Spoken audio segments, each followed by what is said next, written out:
Urganch shahrini elitli joyidan kattagina hovli joy olishim kerak deb yurganlar uchun zo'r taklifimiz bor. Ana shu ko'rib turgan hovli joyingiz ko'rishlaringiz mumkin. Remontlar hamma narsasi tayyor turibdi. To'g'ri girasidan izlatib yashayverasiz. Narx ham zo'r chiqqan, lokatsiyasi ham zo'r. Lokatsiya qayerda desangiz, aeroportskida Zafarbek Quronboyevning uyini yonida bo'ladi. Hovli joyimizga kiraverishda shunday kattagina dolani kutib oladi. Qarang, hamma narsasi joy-joyida taxlangan. Beda shunday garderobning o'zini mebeli bor. Bu narsalar qoladi. Bandaki 1-2 mebellar chiqib ketadi. Pardalari, g'olalari hamma narsasi qoladi. Shunday kengina hovli joyda katta bir oila hazzatif yashaydi-ku, to'g'rimi? Kattagina dolonni ko'rdingizlar. Aynan shunda ko'rib turganlaringizning birinchi eshigimiz kattalarning spalnisi bo'ladi. Bu ham kengina qoldirilgan, ko'rib turganingizdek pardalari, g'olalari qoladi, mebellari chiqib ketadi. Kattalarning spalnisini ko'rdingizlar. Aynan shuni yonida ikkinchi spalni, ya'ni deski spalnisi joylashgan bo'ladi. Keyingina albatta ko'rishlaringiz mumkin, shunday kattagina koridor bo'ladi. Bu yerda mana xona etib bo'lingan. Bu yerda birinchi xonamiz ko'rishlaringiz mumkin. Mehmonxonasi bo'ladi. Bu yerda ham g'olalari, pardalari qoladi. Mebellari olib chiqib ketiladi.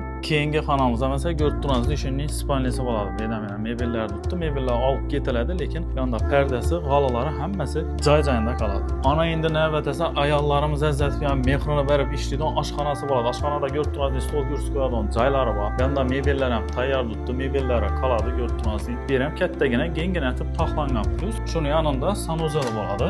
Sanuzelni remontdan mana ko'rib turganingizdek ajoyib. Oppoqqina deb hamma narsa joy-joyida taxlanib turibdi. Bu katta koridorimizdagi oxirgi xonamiz esa kattagina teraskasi bo'ladi.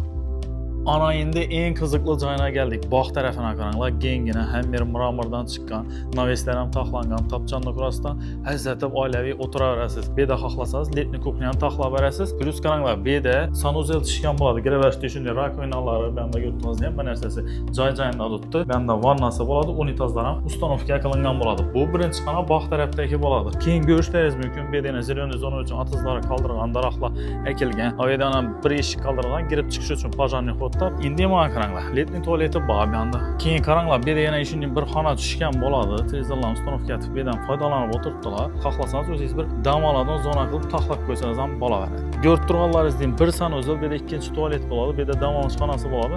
Bu yon taraf esa garaj bo'ladi. Yana hozirda kladovka etib foydalanib o'tiribdilar. Bu yerda darvozasi bor, bemalol mashina kirib chiqaveradi. Xullas, hovli joyini ko'rib turibsizlar, kattagina bog'ina ega, kattagina xonalari bor. To'g'ri girasidan azatib oilangiz bilan yashayverasiz. Narxini keladigan bo'lsak, 145 ming dollar deb tutdilar. Egasini nomerini qoldiramiz. To'g'ri ega bilan kelishib, xarid qilib olaverasiz. Eng zo'r joyi lokatsiyasi bo'ladi. Zafarbek Quronboyevning uyi yanginasida joylashgan. Aeroportskilar bellarni bilasizlar, oddiygina joy o'rnini o'zi hozir bir 450 kvadrat joy o'rnini olaman shu desangizlar, topib bilsangizlar 100 ming dollardan aylanadi. Bu joyni esa 145 ming dollarga berib berajaklar. Shuning uchun foydalanib qolinglar.